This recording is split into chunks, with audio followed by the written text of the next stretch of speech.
The railways of the Isle of Wight have always had a special charm for those lucky enough to have the opportunity to enjoy them. For holidaymakers, the magic began at Portsmouth Harbour, from where the ferry started its voyage across the Solent to the Garden Isle. Until the late 1940s, the route was operated by a fleet of paddle steamers, built for the Southern Railway and described here by Dick Russell. The two posh ones, they were the biggest, the Stacey and the Whipping, Shanklin and Sandown, Ryde, Merstone, Portsdown. If you had a third class ticket, you could travel first class by the payment of sixpence, and that was the first class saloon or the upper deck, the top deck. Yeah. And the purser used to go around with his money bag and his ticket clipper, like a bus conductor, collect all the tanners. Ryde Pier stretches out from the island for nearly half a mile. From this aerial photograph we can see the original pier and tramway to the right, the railway curving into its platforms on the left. Today, hydraulic gangways allow passengers access to the modern catamarans that now ply the Solent. At its zenith, the railway system on the island covered 55.5 miles and was served by over 30 stations and halts. Before the Southern Railway took control in 1923, there were 4 independent companies: the Isle of Wight Railway Company, the Isle of Wight Central Railway, and the Freshwater, Yarmouth and Newport. The 4th ran from the Pier Head to St John's, and was operated jointly by the London and South Western and the London, Brighton and South Coast Railways. Most travellers to the island came through the Pier Head, and although the volume of passenger traffic is now a shadow of its former self, that has made surprisingly little difference to the present appearance of the station. On a summer Saturday, nearly 3,000 passengers an hour would arrive on the ferries at the Pier Head, in turn justifying up to 4 trains an hour being timetabled for the Ventnor Road and 1 for the Cowes. In 1933, the ever-increasing volume of holiday traffic persuaded the Southern Railway to enlarge the station to 4 platform faces. It survived in this form until the winter of 1967, when the layout was rationalised into the present formation. Driver Ken West recalls how the railway handled the peak of the holiday season. And the queues on Ryde Pier Head, it was better to get off at Ryde Esplanade and join the queue to catch a boat, because if you went to Pier Head you had to walk all the way back to get on the other end. Now today, they get one catamaran come in with about 430 people on and a 4-car train, and they get excited. See, Ryde Pier Head work on a Saturday was always worked by a turnover engine. Whenever an engine came in, same as Cage Fireworks, whenever an engine came in, a train ran in, that used to release that engine and take over another train. And those 4 trains would go by chock-a-block, like I say, during them hours, from about 7:30 in the morning to about 6:30 at night, chock-a-block all day. Although the pier opened in 1814, it was not until 1864 that a horse-drawn tramway began to operate. In 1886, after various trials with steam locomotives, the tramway was electrified. These marvellous pictures from C.R.L. Coles show the old tram in 1927, its last year of operation. We can also see what modernisation achieved for the island's railways, as newly transferred O2 locomotives, numbered 20 and 23, clatter down the pier, each hauling a rake of old London, Chatham and Dover 4-wheel carriages. All the stock shown had been transferred within the previous 4 years.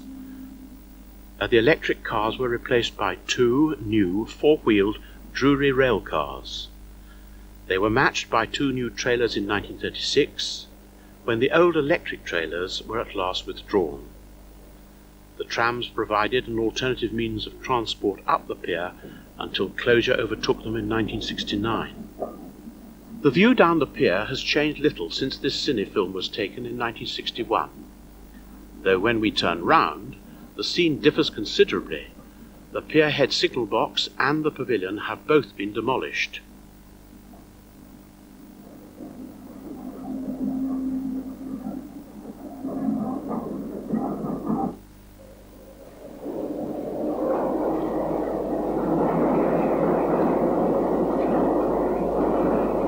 Number 25 Godshill is preparing to depart, so we must board the train for the first part of our journey to Ventnor.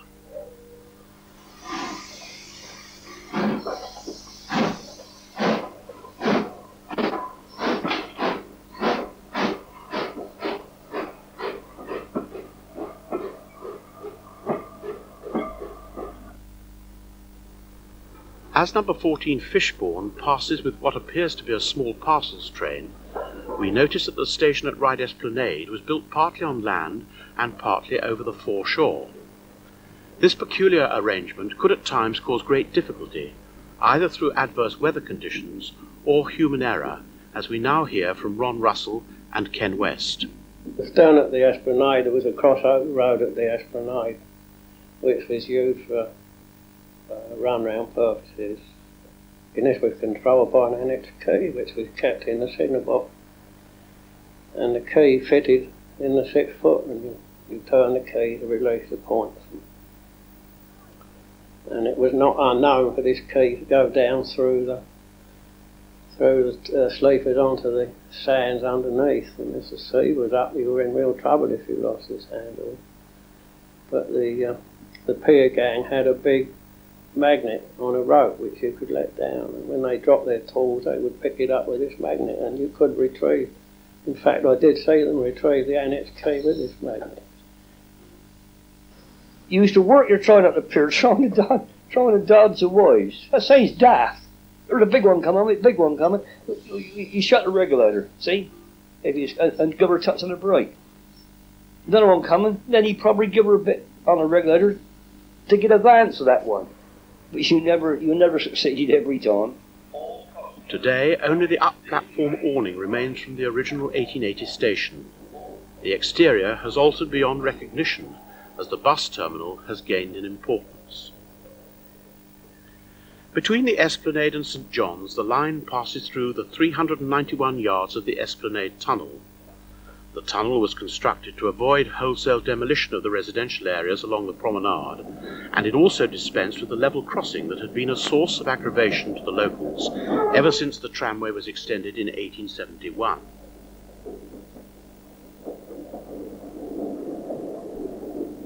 As the line climbs away from the tunnel, it follows the course of Monkton Mead Brook before passing the site of Ryde Gasworks and the Southern Vectis bus garage. The line then swings round to pass under St John's Road and into the station of that name. Ryde St John's, opened in 1864, was the original terminus of the Isle of Wight Railway's line from Shanklin. It was joined by the Isle of Wight Central Railway's line from Newport in 1875. At the southern end of the up platform is the only working signal box left on the British Rail section. This remarkable photograph, taken in 1926, shows the new signal box already in place, whilst the original in the background will shortly be demolished. As usual, the new box was second-hand and had originally been sited at Waterloo Junction. The railway works, situated behind the down platform, still perform miracles on today's second-hand stock. There has not been much change since Roy Way started there as long ago as 1924. Just after the Southern Railway had taken over the Isle of Wight railways, and I stripped all the upholstery out of the old Freshwater, Yarmouth and Newport coaches. And then there was 2 coach trimmers, Albert Fosbrook and Hector Holbrook, and they did these coaches up, and then they were used on the island railways. The greater diversity of work undertaken by the Newport shed was reflected in the allocation of locomotives between Newport and Ryde. Ken West tells us which engines could be found at each shed in 1948. Number 1 was a Medina, number 2 was Yarmouth, number 3 was Ryde, number 4 was Wroxall. That was your 4 E1s. 5, 6, 7 we never had. Number 8 was Freshwater, which was a Terrier. 9, 10, 11 was Newport, which is a Terrier, still preserved, I can admit there. 12, 13 was Carisbrook. Now Ryde Inns was 14 Fishbourne, 15 Cowes, 16 Ventnor, 17 Seaview, 18 Ningwood, 19 Osborne, 20 was Shanklin, 21 Sandown, 22 Bryden, 23 Tottenham, 24 Cowbourne. Those were all Ryde O2 tanks. Then he went on to Newport. You had 25 Godsall, 26 Whitwell, 27 Merstone, 28 Ashy, 29 Alverson, 30 was Charles, 31 Shell, 32 Bonchurch, 33 Bembridge. Another one came of 34 and took the place of Newport, which eventually went away. In 1949, the last two O2s were transferred to the island, numbers 35 Freshwater and 36 Carisbrooke, bringing the total number of O2 locomotives to 23. Until 1926, the Newport and Ventnor roads were treated as two single lines. During Isle of Wight and Isle of Wight Central days, racing to Smallbrook by the crews of each company was a common event. When I was a boy, I lived in Abingdon Road, and the Isle of Wight Central and the Isle of Wight Railway used to run in St John's Road and race out to Smallbrook. And we used to stand up at the top of our road and watch them going out there, full speed ahead there, and the stuff coming out of the chimney. 3.5 miles out from Ryde St John's, we reached Brading. For 70 years, passengers could change at Brading and travel down the short branch line to St Helens and Bembridge. Trains for the Bembridge branch used the bay platform on the down side.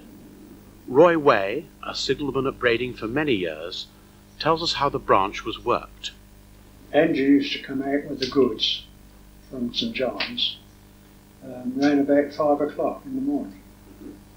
Well, then she would, if there was any coal for Brading, that was put off, and then they would go on to St Helens and shunt St Helens Quay. And then when they'd finish there, they'd go down to Bembridge and pick up their train, passenger train, to come up to Brading. St Helens Station remains in an excellent state of preservation, even though it has not seen a train for over 40 years. Today the building is a comfortable family home, yet the railway atmosphere still lingers, and it is easy to imagine the hooter of the branch engine echoing across the marshes. Immediately upon leaving St Helens, a short siding crossed over the main road and entered St Helens Quay, which was situated on the western edge of Bembridge Harbour. Although the branch was run in a fairly relaxed manner, things could sometimes go wrong, as guard Sam Wells recalls. I was with Ronnie Good and he was learning the job, and I said to Ron, I'll lock the gates up and you couple the brake van to the engine, which I thought Ron had done. So we were propelling to Bembridge, and I thought to myself, the hand's going very fast. And there was a matter. Diddly-dee, diddly-daw, diddly-dee, and it was getting faster and faster and faster. So I walks out onto the little place where you can see, and there we were. There was the engine, miles up the track. I could just see the light. We were on our own. I said to Ron, we're on our own. Diddly-daw, diddly-dee. We go round the bend into Bembridge. I puts the handbrake on, and what happened? Being a wet morning, the wheels just picked up. The way we went, crashed into the passenger train. I managed to jump out onto the platform, and Ron was still in there. He had lamps all wrapped around his neck and all sorts there. Sadly, in contrast to St Helens, only the goods shed remains at Bembridge to give any clue as to where the station once stood. Back at Brading, we can hear about Mad Jack Sturgis and the rivalry between the branch and mainline drivers. Charlie Humphreys ran on the branch line and went down to take water. And as Jack Sturgis came in with the ride train, you see, and Charlie Humphreys says, "Don't want anything to do with your mainline drivers if you can't keep time." And all the rest of that week, Sturgis, I could hear him. It was one of these calm weeks, you know. You could hear him start out at St John's and coming right up through the Smallbrook, full bore. And of course, when he run into the station, old Charlie Humphreys was just running into St Helens. From Brading, the line follows the River Yar and skirts the marshes at the back of Yaverland before climbing the 1 in 77 bank that leads into Sandown. Sandown was the first of the holiday destinations, and during summer Saturdays, several of the services would terminate here. Dick Russell describes some of the difficulties the signalman could encounter.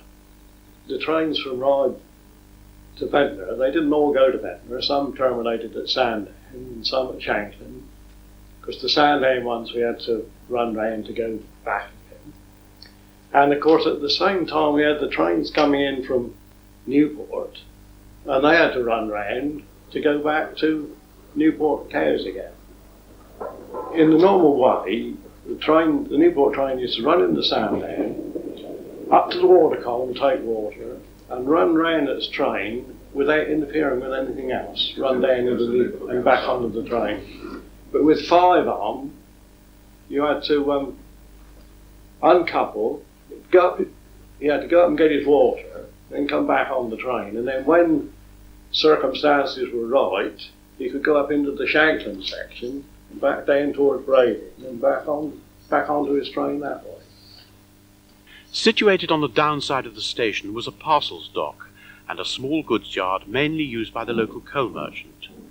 As number 17 Seaview and set 494 depart for Ryde, we can see how in the absence of a steam engine, muscle power was the prime mover when it came to the positioning of coal trucks.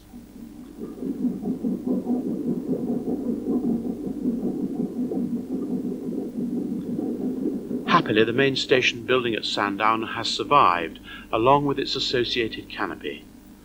But unfortunately, the same cannot be said for the island platform. Both the canopy and the tall signal box have been demolished in recent years. At the southern end of the station, the small crossing has been replaced by a subway, and the points, enabling through trains to run between Ventnor and Newport, have long since been removed. As soon as trains depart from Sandown, they face a stiff 1 in 80 climb past Los Altos Park, before crossing Lake Road Bridge, and so into the newly opened Lake Station.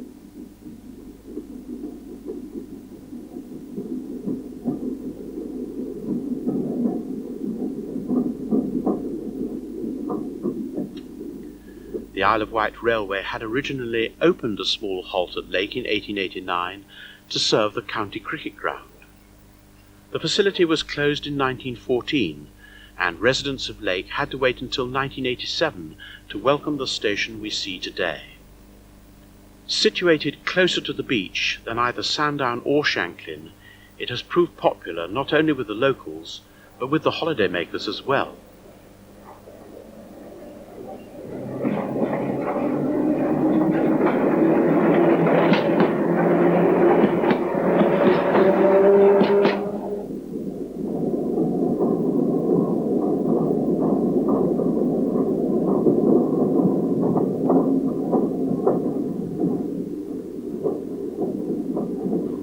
Shanklin was the original terminus of the line from Ryde St John's and was opened in 1864. In a few years has returned the station almost exactly to its 1864 layout, with only the run-round loop missing.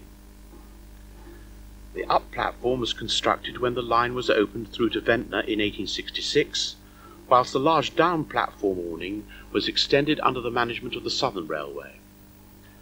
As at Sandown, a small goods yard was provided on the downside along with a parcels dock, whilst on the upside was the 200-foot-long gas house siding serving the Shanklin Gas Company. When the line was electrified in 1967, a short length of track was retained over Langard Road Bridge to enable the electric units to cross over to the up platform. As passenger figures declined, this facility was withdrawn. Eventually, the road bridge was demolished, and now the rails stop abruptly at the end of Shanklin's remaining platform. Luckily, our journey can continue, starting with the assault on the 1 in 70 gradient of Apps Bank. The climb lasted for 1.5 miles before the line swung round the base of St Martin's Down, and so into Wroxham.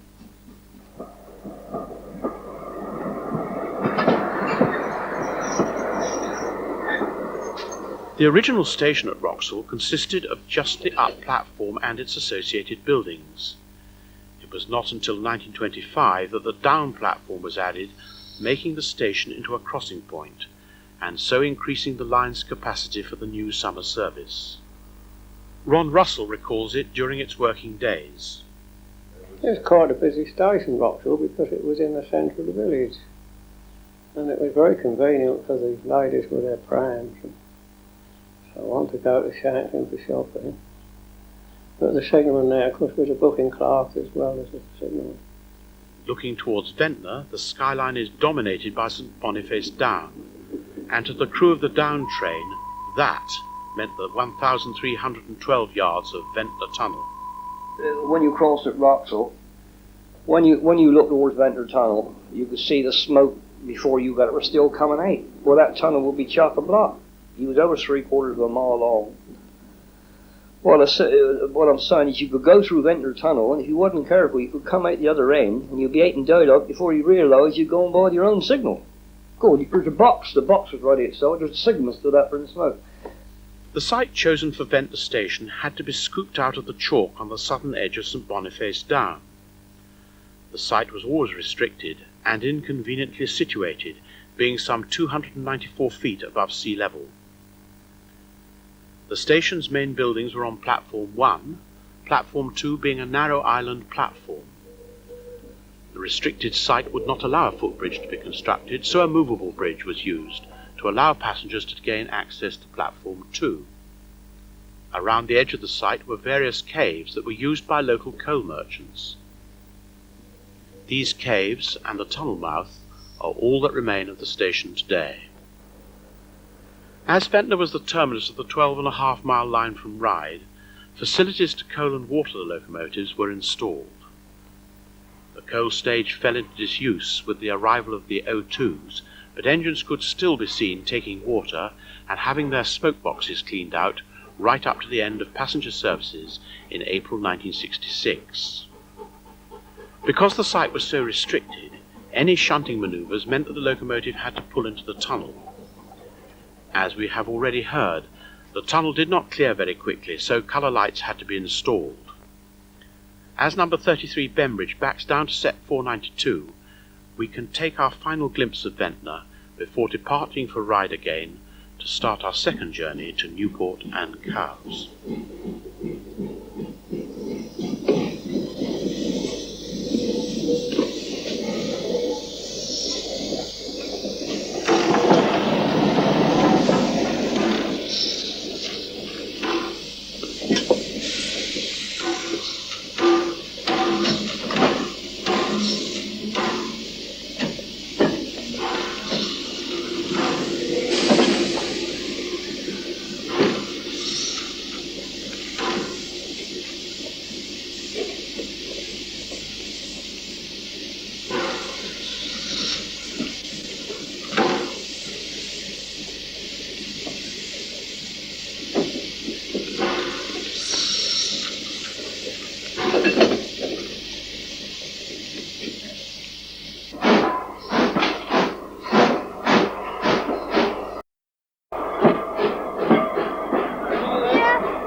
Smallbrook Junction was one of the most famous locations on the island.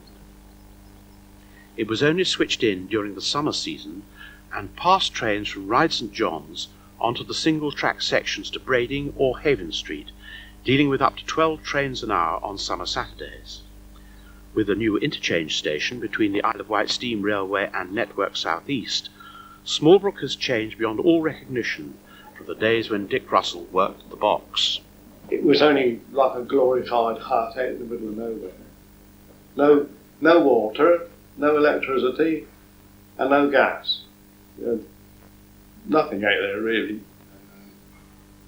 Today, Smallbrook marks the start of the splendid steam railway that has kept alive so much of the island's unique rolling stock and railway atmosphere.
reopening of the line back to Smallbrook from Haven Street, Ashy has returned to the railway map. Originally opened by the Isle of Wight Central Railway in 1875, it served only a scattered rural community. However, Sir Henry Oglander lived close by, and this ensured that a lavish station was provided. What had been the mile-long Ashy racecourse siding gives us another clue as to why the station was located in such an isolated spot. The sidings served both the local racecourse and the chalk quarries situated high up on the side of Ashy Downs. Decline set in before the First World War, when the chalk quarries finished working. In 1953, Ashy was reduced to the status of an unstaffed halt. The station remained occupied by a retired railwayman for some years, but by the early 1960s it had fallen into decay. Thankfully, the process has been reversed, and today both the old station building and the down platform with its small waiting shelter are in splendid condition.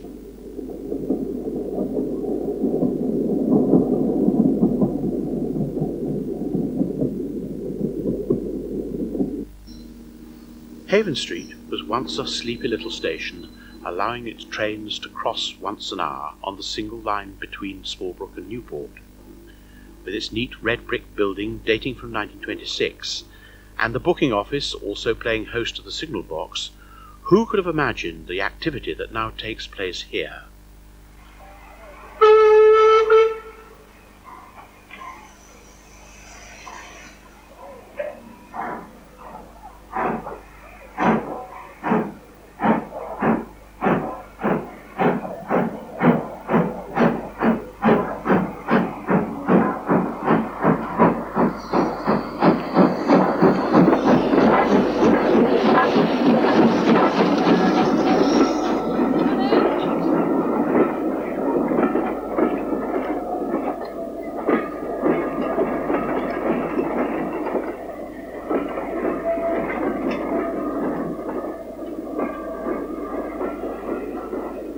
Closed in 1966, the station lay dormant until reopening by the Preservation Society took place in 1972.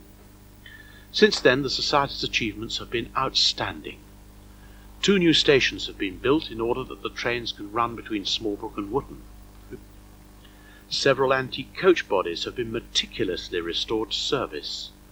A well-appointed shop, together with a museum, are now housed in the old gasworks, and a new refreshment block has been built close to the original station building. None of the real character that epitomised the island railways has been lost. This cine film from 1973 shows how far the railway has come in the last 20 years. Who knows? Perhaps in another 20 years we may once again be able to purchase a return ticket to Newport.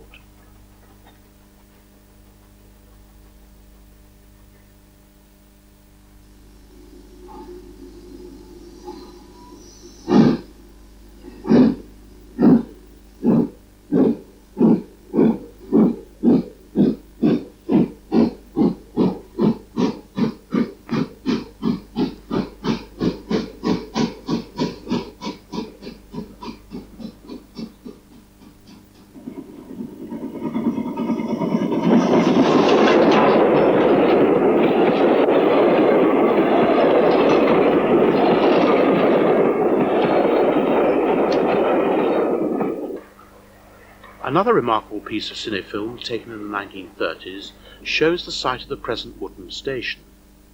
In keeping with island traditions, this station has been built up over the last few years using second-hand equipment such as the Ryde Pier Head ticket collector's hut and the signal box from Freshwater Station. It served for many years as a bus shelter. Still, we must take our leave of the steam railway and press on for Whippingham and Newport.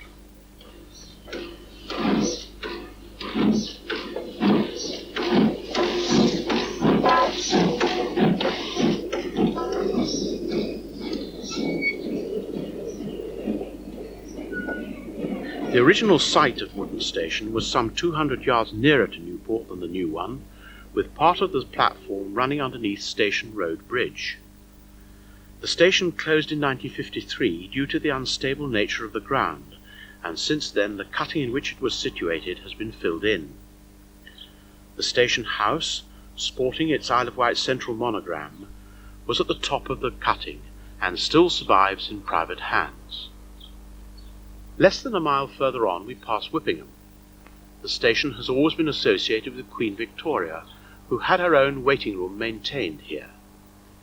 British Railways closed it in 1953 on economic grounds.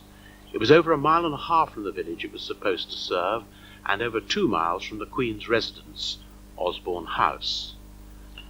On the last leg of the journey into Newport, the line passed through the 73 yards of Newport Tunnel and out onto the viaduct that took the line across the River Medina. The viaduct was constructed in 1875 by Campbell Johnson and Company for the Ryde and Newport Railway. Running in on the left, a similar viaduct was constructed by Vosper's for the Merstone and Sandown route, which had been built by the Isle of Wight Newport Junction Railway, and was opened in 1879. Both these companies were amalgamated into the Isle of Wight Central Railway in 1887.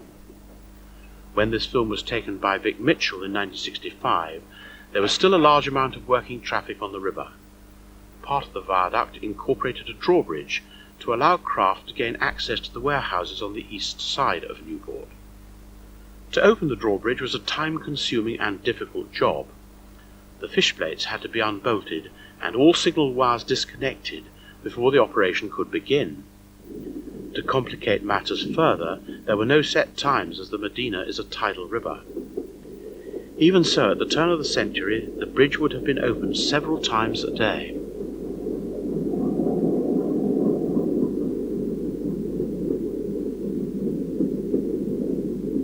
Newport Station was the hub of the island system, with lines radiating to Cowes, Freshwater, Sandown and Ryde. It was also the location of the headquarters of the Isle of Wight Central Railway and of the Freshwater, Yarmouth and Newport. In the early 1920s, the complex at Newport included locomotive repair facilities, a carriage repair and paint shop, and the largest engine shed on the island. Today, virtually all traces of the large station and its associated sidings have disappeared under the Newport bypass. Ken West recalls the links at Newport Shed. You had what was known as the shed turns, and how do we put it, bits and pieces. And then you had your goods gang, where you worked the Raleigh goods, the Ventnor goods, Medina Wharf, which was a 24-hour job at one time in Medina Wharf, 3 8-hour shifts. And then you also had your push and pull branch. That was Merstone and Ventnor West.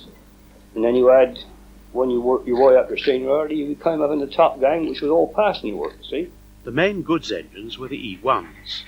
Number 110, recently restored on the East Somerset, gives us a good idea of what these locos must have looked like when working on the island. Prior to 1923, the island companies had a varied assortment of locomotives, including this Manning-Wardle tank that was purchased by the Freshwater, Yarmouth and Newport, and perhaps more typically this Bear Peacock tank, seen shunting at Newport in 1920. In 1957, the engine shed was finally closed, and all the remaining locomotives transferred to Ryde St John's.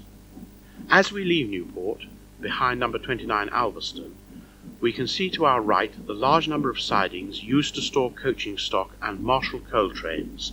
On the left, a freshwater train disappears towards Honey Hill Viaduct, before we collect the single-line token that allows us to proceed towards Cowes. Just under 2 miles from Newport, we reach Cement Mills Halt. The wooden platform was just long enough to accommodate a single coach. A short siding branched off to the right of the main line, in order that wagon loads of chalk from Ryde Pit could be taken into the works. Preceding the halt, the line crossed Mill Pond Viaduct. The structure still exists, and allows pedestrians and cyclists a pleasant way to get from Newport to Cowes. The route then follows the river and passes Medina Wharf. At its peak, over 140,000 tons of coal were shipped through the wharf each year, and the railway needed some 500 wagons to complete this mammoth task. Ron Russell recalls the wharf in its final years. They had 3 traversing cranes there. 2 for coal and 1 for sand and ballast. We have a coal merchants at Ryde St John's and Cowes and Newport and Brady and Sandown and Shanklin and Ventnor. A little further on from the wharf, situated on the outskirts of Cowes, was Smithers Lane. After 1956, it was the only level crossing to be found on the island. In a small siding located here, a single wagon load of coal was occasionally left for the local coal merchant.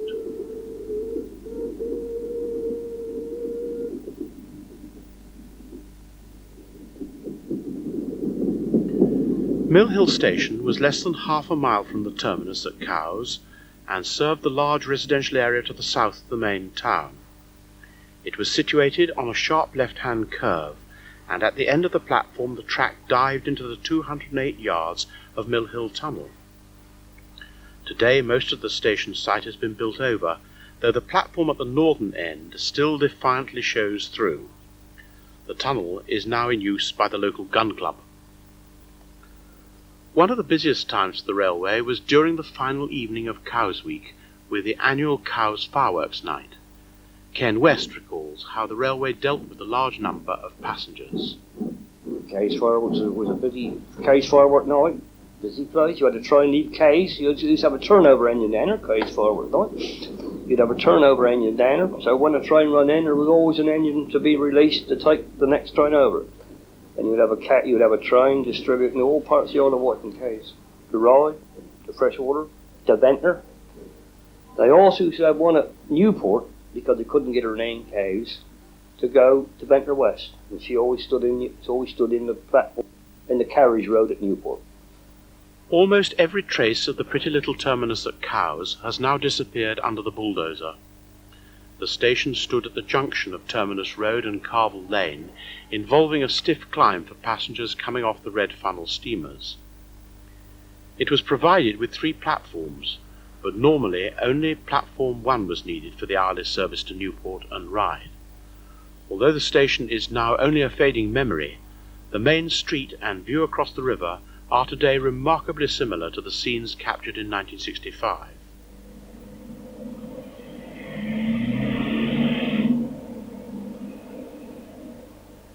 Because the layout was so restricted at Cowes, an unusual shunting manoeuvre had to be performed in order to allow the locomotive to run round. If you had more than 4 coaches on, you couldn't run round at Cowes. It was gravitational shunting. You used to have to knock your train up. Yeah. Shove her up towards Denmark Road, and then you go then over the dummy to run round. The signal will give you the appropriate dummy to run round, but you couldn't get out back in because she was still foul. That's when the guard used to let her trickle back, and then he pulled the signal off for you to get is what they call gravitational shunting. Like I said, the Cowes Road was a hard road, especially the carnival times, August. You'd be running around with 5 on all day, pick a spare of a Cowes, and you'd have 6 on. Newport Carnival like chock-a-block. As number 26, Whitwell, sets back onto her train, we must get ready to start our 3rd journey, down the Freshwater Road through Yarmouth and Ningwood, and so back to Newport. The Freshwater, Yarmouth and Newport Railway opened to passenger traffic in 1889. At first the line was worked by the Isle of Wight Central, but a disagreement in 1913 between the companies saw the FYN acquire its own rolling stock in order to run the services between Newport and Freshwater. The station at Freshwater, the largest on the line, was conveniently situated a short walk from the town centre. At first glance, little of this station appears to remain, yet a look around the back of the garden centre that now occupies much of the site reveals the uprights from a platform lamp and the station name board. Also, a good deal of the Southern Railway concrete fencing and traces of the platform can be found, hanging over the edge of the River Yar. Sadly, the main building was demolished soon after closure and was replaced by a factory manufacturing springs. In turn, this has also gone, and the site is now occupied by a supermarket.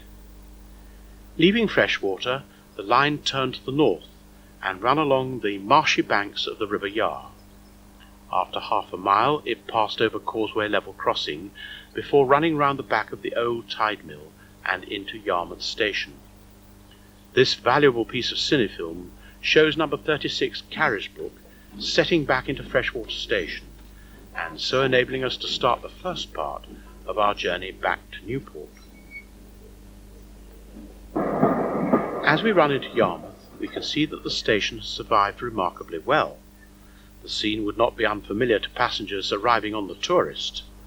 This popular excursion train ran between Ventnor and Freshwater and was the only named train ever to run on the island.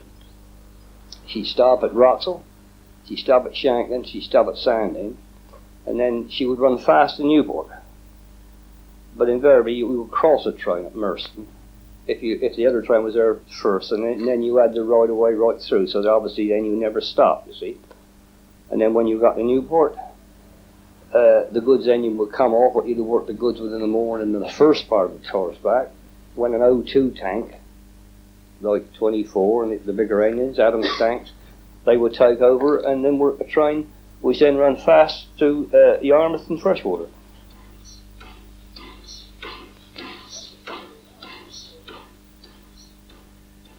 Ningwood, with its small 9-lever signal box, was for many years the only passing loop on the line. The station house, upside waiting shelter, and both platforms all remain intact and have today been converted into an attractive private residence.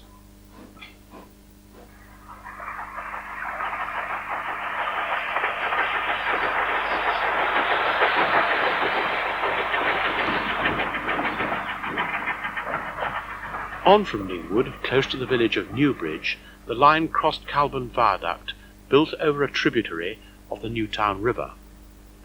Half a mile further on, and some 6 miles out of Freshwater, the line entered Calbourne and Shalfleet Station. As with Ningwood, the station was rather remote from the villages it was supposed to serve. Its main source of revenue came from milk traffic and the occasional loaded wagon from the local brickworks. The station was a curious mixture of styles, with a small station house supplemented in Southern Railway days by the old corrugated iron booking office from Newport. The scene today is remarkably similar, with the platform still in place and a modern bungalow occupying the site of the original station building. Watchingwell started life as a private halt for Sir John Barrington Simeon, MP for Southampton. For many years the station did not appear in the public timetable, though even when open to the public it was so remote that it could not have generated much in the way of passenger receipts. Today the only way to gain access to it is by driving down the old trackbed. Even then the station site could easily be missed, as the small but beautifully kept building nestles behind a screen of thick bushes. Much of the station's railway character has been carefully retained by the present owner. On a long hot summer's day it is easy to imagine waiting for the tourist to rush through the station on its way back to Ventnor.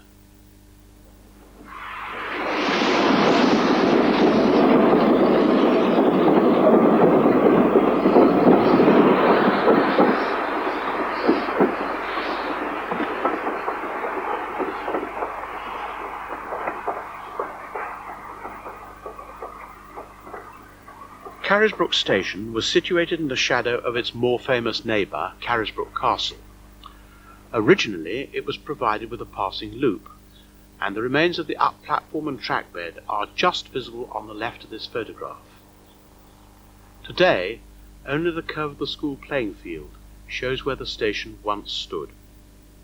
From Carisbrooke, the line gently rolled downhill, passing over Petticoat Lane level crossing, and the viaduct at the bottom of Honey Hill. The viaduct was the most impressive structure on the whole line, and was built on 9 concrete arches lined with brick and 19 wrought iron spans. Nothing remains of the metal part of the viaduct, though some of the brick arches are still in place. At its foot stands a small corrugated iron hut that served for many years as the headquarters of the Freshwater, Yarmouth and Newport Railway. As the trains came off the viaduct, they passed through the goods yard and the site of the company's Newport Station. As a result of the 1913 dispute, the Isle of Wight Central prohibited the freshwater trains from running into the main station. This caused considerable inconvenience to passengers who now faced a long walk between the two stations. The temporary station stayed in use until the summer of 1923. Curiously, although the route closed as early as 1953, it is the remains of the Freshwater line that today provide the only tangible reminders of Newport's railway history. The fourth line out of Newport headed south, following the shallow valley of the River Medina as far as Blackwater, before turning east into the Vale of Arraton and proceeding to Merstone Junction. We are fortunate in having this rare piece of cinefilm showing a train arriving from Merstone in 1953. The routes to Ryde and Merstone ran as two single lines over the River Medina. Once over the Drawbridge, the Ryde line swings to the left, the Merstone line to the right. The latter then passed over the lengthy Coppins Bridge on its way to Pan Lane Crossing. Coppins Bridge was dismantled in 1960, and today the whole area has been transformed into a large roundabout at the foot of the Newport bypass. The first station on the line was at Shide, just under a mile from Newport. At the back of the station were the large pits, which provided cement mills on the Cowes line with chalk, and the railway with large quantities of ballast. Since closure in 1956, the River Medina has been rerouted to follow the old track bed, and today it is difficult to believe that the railway ever ran through Shide. The level crossing over Shide Road was situated where the modern road bridge crosses the river. Shide was made a key token block post in order to break up the long section from Merstone to Newport South. To this end, a small 9-lever signal box was situated on the platform.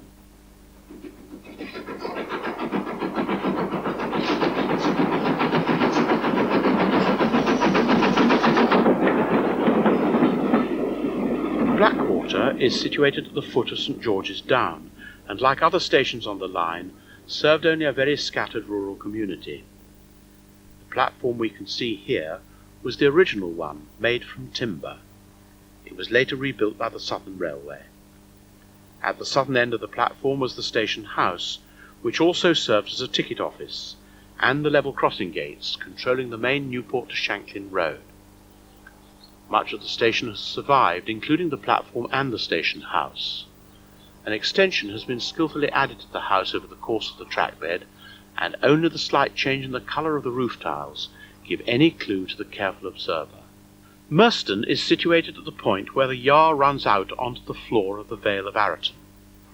From 1875 until 1897, it was a small intermediate station on the Newport to Sandown line. But with the opening of the branch south to Godshill and ultimately Ventnor West, it became not only a junction, but also a crossing point for trains on the main line. All the station buildings have long since been demolished, yet the platform remains hidden amongst the choking weeds. Despite the isolated nature of the station, Merstone Signal Box was the only one on the island to have the luxury of wheel-operated level crossing gates. The Ventnor West branch had the dubious distinction of being the last line to open on the island, and unfortunately the first one to close. Opened throughout in 1900, it could only manage a working life of 52 years.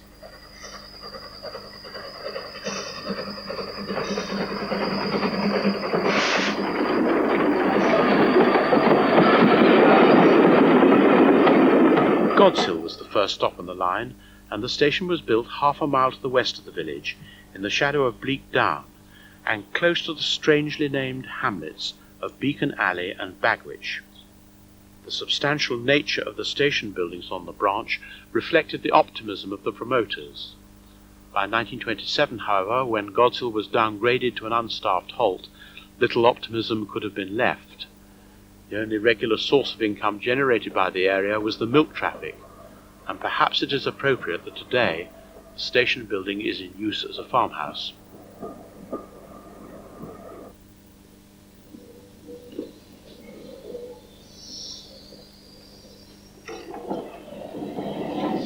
After Godshill, Stenbury down to the east and St Catherine's down to the west begin to tower over the line as we approach Whitwell Station. It served not only its own village, but the area around Knighton, Chale and Blackgang. For some years it had the distinction of possessing the line's only passing loop. Southern Railway economies prevailed in 1926, and the loop, along with the signal box, were taken out of use. On from Whitwell, the line continued to climb until it crossed over Dean Level Crossing and then plunged into the 619 yards of St Lawrence Tunnel. Ken West recalls what it was like to work this part of the branch. Then we too can board the footplate of a terrier and take the ride through the tunnel before sweeping out onto the ledge with its breathtaking views. And then from Woodall you used to go on up through Dean, up through Cutton, picturesque Cutton, beautiful it was. Go on up through to Dean Crossing, and then you go through St Lawrence Tunnel, and when you come out of St Lawrence Tunnel, you really can't describe it, because you come in on a ledge and there was always a speed restriction there. When I say ledge, you wouldn't come in on not walking a plank sort of is, you had it, you know what I mean. Left you had St Boniface Down up there, and then over this side you had Ventnor Town, or Ventnor West Town it was known, plus the sea, and it was really beautiful. And you go on down through there, down through the St Lawrence, and leave St Lawrence on in the Ventnor West. St Lawrence Station, 5.5 miles from Merstone, was the temporary terminus of the line from 1897 until 1900. Although the track bed has been filled in, and the large station house has had a small extension added on the platform side, the whole area has changed very little since it saw its last train in 1952. The line continued to descend for the last leg of the journey until arrival at Ventnor West, 6.5 miles from Merstone. The station was provided with 2 platforms, though platform 2 on the left of this photograph saw very little use. Comparison with the view today reveals the track bed now in use as Castle Close, and surrounded by modern housing, there stands the original station building. It used to be equipped with a refreshment room and a 13-lever signal box, usually switched out. With the introduction of a push-pull set on the branch in 1924, and the economy of a conductor guard issuing tickets, Ventnor West became the last station on the line to be manned. Back at Merstone, we leave behind number 33 Bembridge for the last part of the journey to Sandown. As the line swung away from the branch, it started to descend Redway Bank. The bank lasted for the next 1.75 miles, as far as Horringford Station. Situated next to the main Newport to Sandown road, the station must have been a busy place in its early days. However, by the time Sam Wells was captured on film, most of the passengers had transferred to the buses. The station was still manned, however, and Dick Russell recalls how difficult it could be to light the platform lamps. It was a thing of a job in a high wind trying to light those platform lamps. Yeah. And I remember on one occasion we had a nasty letter from the stores to say that we've been using far too many matches. And I was you get blown a girl up a ladder trying to light the oil lamps. Yeah. And they complain you're using too many matches. They're only about a penny a box anyway. Immediately before Newchurch Station, the line crossed over the road leading up to the pretty little village. The station was manned for many years by Vic Hales, whom we could see working the level crossing gates, and Roy Way, who appears in these photographs. The wooden platform was rebuilt by the Southern Railway, but sadly today only a short piece of this concrete platform remains, incorporated into a rockery. Certainly a change from the days when Roy and Dick handled the flower traffic for Covent Garden. The most we ever had was 56 bundles of boxes. And when we loaded them up into the train to go to Sandown to be taken out and put on the other train, the guard just had enough room to stand up in his van. Yeah. When I was at Elverston, the chap at Newchurch would ring me up sometimes to say, have you got a pram to get on this train? And if there was, they had to leave some of the flowers out to leave room for a pram to get in. But it was just passengers because they could get in the compartment. From Ulverston, the line crossed over 2 minor roads and climbed a short bank into Sandown Station. There, a short length of the line still curves away towards Ulverston, and an old branch platform remains in use as an engineer's siding.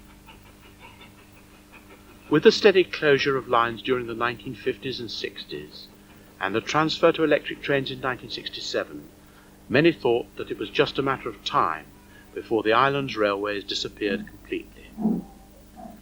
Thankfully, through the marvellous efforts of the Isle of Wight Steam Railway, and the pride of the railwaymen on the remaining section between Ryde and Shanklin, the railways have not only clung on, but prospered as well. How different to that last sad day in 1966, preserved by our last piece of cinefilm shot by Ken Groundwater. Perhaps it can serve as a token of our respect for the generations of railwaymen who have contributed so much to the romance of the railways on England's Garden Isle.